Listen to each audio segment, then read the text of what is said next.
Alors comme ça, tu vas nous parler d'alignement. On va avoir des points qui appartiennent à une même droite. Ah, les profs de maths. Non, on va parler d'alignement dans le contexte de l'intelligence artificielle. On parle de problème d'alignement pour désigner la difficulté à faire en sorte que la fonction objectif qu'on donne à l'intelligence artificielle corresponde, soit alignée avec l'objectif qu'on souhaite vraiment. Tu as des exemples? J'ai plein d'exemples. Et comme en fait ce n'est pas un problème spécifique aux intelligences artificielles, je te propose de commencer par des exemples de la vie courante. Cool. On est quand même dans une formation sur l'intelligence artificielle, tu sais. On va en parler aussi. Je sais. On a des problèmes d'alignement quasiment à chaque fois qu'on cherche à améliorer une situation en optimisant une certaine mesure de cette situation. Par exemple, si on veut lutter contre la pauvreté, on pourrait être tenté d'augmenter le PIB. Mais augmenter le PIB, ce n'est pas exactement lutter contre la pauvreté. Il y a plein de manières d'augmenter le PIB qui n'agiront pas efficacement contre la pauvreté. Et donc, il faut changer de mesure? Changer de fonction objectif? On peut essayer, mais tu te rends bien compte qu'on aura du mal à mesurer précisément la pauvreté, parce que c'est un concept relativement flou. Et quand bien même on aurait défini la pauvreté, par exemple avec un seuil de pauvreté, qu'est-ce qu'on entend par lutter? Et d'ailleurs, est-ce que lutter contre la pauvreté, c'est vraiment ce qu'on veut? Bah oui, quand même. Oui, bien sûr, mais pas à tout prix. Éliminer l'humanité, c'est une manière radicale de lutter contre la pauvreté. Et elle n'est évidemment pas souhaitable.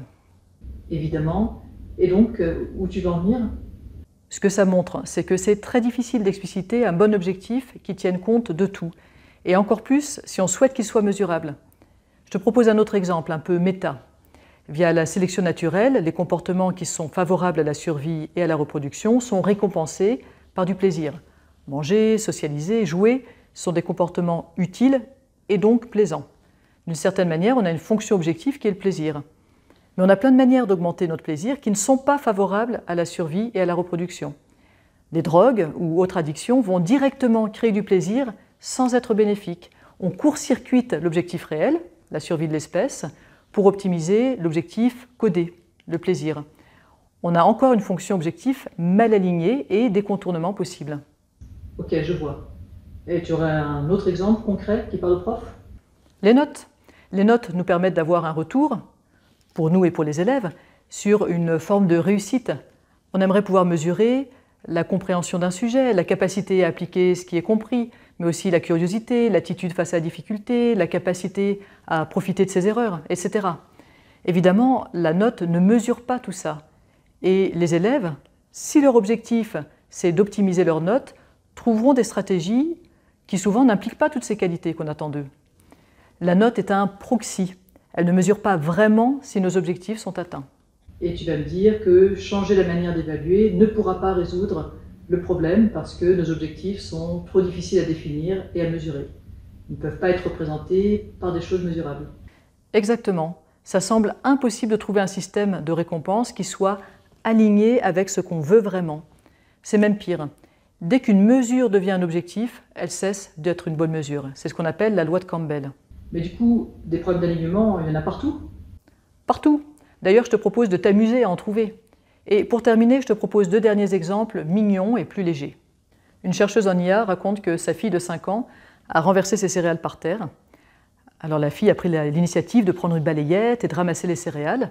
Donc sa maman l'a félicitée pour ça. Et donc la fille a re-renversé ses céréales, volontairement cette fois, pour pouvoir les ramasser à nouveau et être à nouveau félicitée.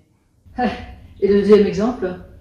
Une autre maman avait demandé à son fils aîné d'aider le plus petit à devenir propre en l'encourageant à aller sur le pot. Le grand était récompensé par un bonbon chaque fois qu'il y avait un pipi du petit frère dans le pot. L'aîné a vite remarqué que plus son frère boirait, plus il ferait pipi, et donc plus il aurait de bonbons. Du coup, il s'est appliqué à faire beaucoup boire son frère. Hihi, pas vraiment prévisible. Et non, et là ce sont juste des stratégies de jeunes enfants. Tu peux imaginer que des algorithmes très boostés, capables de chercher d'innombrables façons de remplir un objectif, nous étonneront presque systématiquement. Et qu'il n'y a aucune raison que ça soit dans notre intérêt. On en parle dans la prochaine vidéo.